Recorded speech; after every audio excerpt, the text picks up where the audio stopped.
नमस्कार. आज आपण करणार आहेत कुरकुरीत आणि चटपटीत अशी मिरची भजी करणार आहेत. बाहेर रिमझिम बारिश आणि गरमागरम भजे मजाच वेगळी.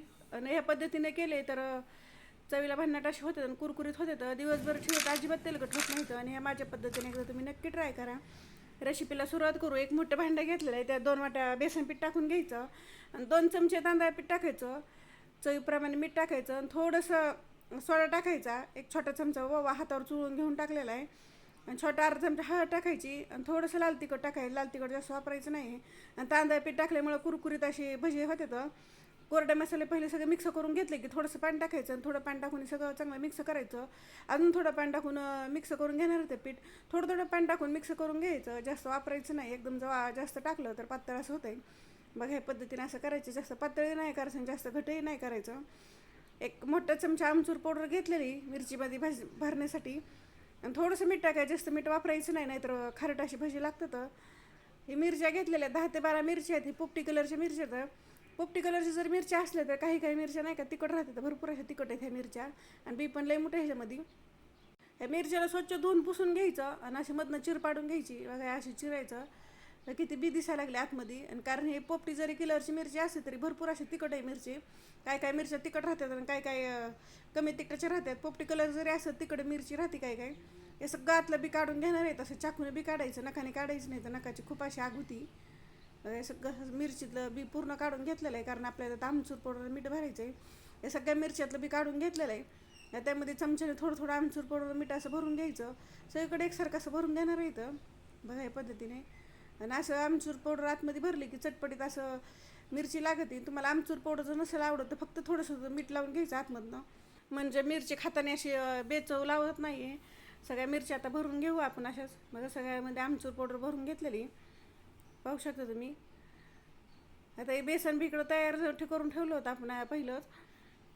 आता हे बेसन ग्लासमध्ये ओतून घेऊ. ग्लासमध्ये ओतल्यामध्ये सगळ्या मिरचीला पण लावता येते आणि हाताला पण जास्त बेसन लागत नाही. त्यामुळे असं ग्लासमध्ये टाकून घेतलेलं आहे. ही सगळ्यात सोपी पद्धत आहे अशी मिरची भजी करण्याची. तुम्ही एकदा हे नक्की ट्राय करा. आणि यामध्ये मिरची अशी बुडून घ्यायची. बघा अजिबात हाताला बेसन लागत नाही आहे. आणि अशी वरती मिरची धरायची. म्हणजे काय थोडंफार जास्तीचं असलं तर तुम्हाला काढून टाकू शकता. आणि तेल गरम झालेलं आहे, त्यामध्ये जेवढे बसन तेवढे सोडून घ्यायचे. पण जास्त कडकडीचं तेल गरम करायचं नाही आहे, मध्यमच गरम करायचं. आणि खालच्या बाजूकडून 2 मिनटासाठी तळलं की लगेच पलटी करून घ्यायचं. बघा दोन्ही बाजूकडून अशा तळून घ्यायचे. तर पण पूर्णपणे मिरची तळायची नाही. अर्ध्या अर्ध्या मिरच्या तळल्या की लगेच काढून घेणार आहे. इथं हे सगळे मिरच्या भजी आपण आता अशीच करून घेणार आहे. ह्या पद्धतीने सगळे आता अर्ध्या अर्धे तळून घ्यायचे, कारण आपल्या डब्या फ्राय करायचं आहे. आणि चाळणीवरती काढायचं. जास्त तेल असेल तर खाली निघून जात आहे.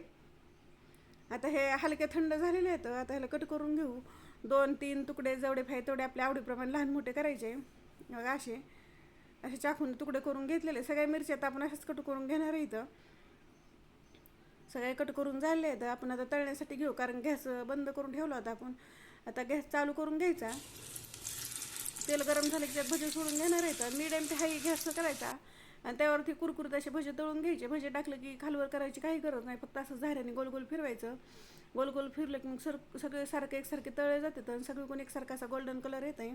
आणि खूप छान असे कुरकुरीत भजे तयार होतात. बघा किती छान असा कलर आलेला आहे. सगळ्यांना एकसारखा कलर आलेला आहे. हे आता भजे सगळे काढून घ्यायचे आणि चाळीमध्ये काढायचे. काही जास्ती तेल राहिलं असेल तर निघून जात आहे. बघा आवाजावर पाहू शकता तुम्ही किती छान असं भजे तयार झाले. तर आणि ह्या पद्धतीने केले तर हमेशा असंच करून खाताना चवीला एकदम भन्नाट अशी लागत येतं. पुदिना चटणी सॉससोबत खाण्यासाठी. हे माझी रेसिपी कशी वाटली व्हिडिओमध्ये नक्की सांगा. लाईक करा, शेअर करा, चॅनल जर सबस्क्राईब करा आणि बेल आयकॉन दाबायला विसरू नका.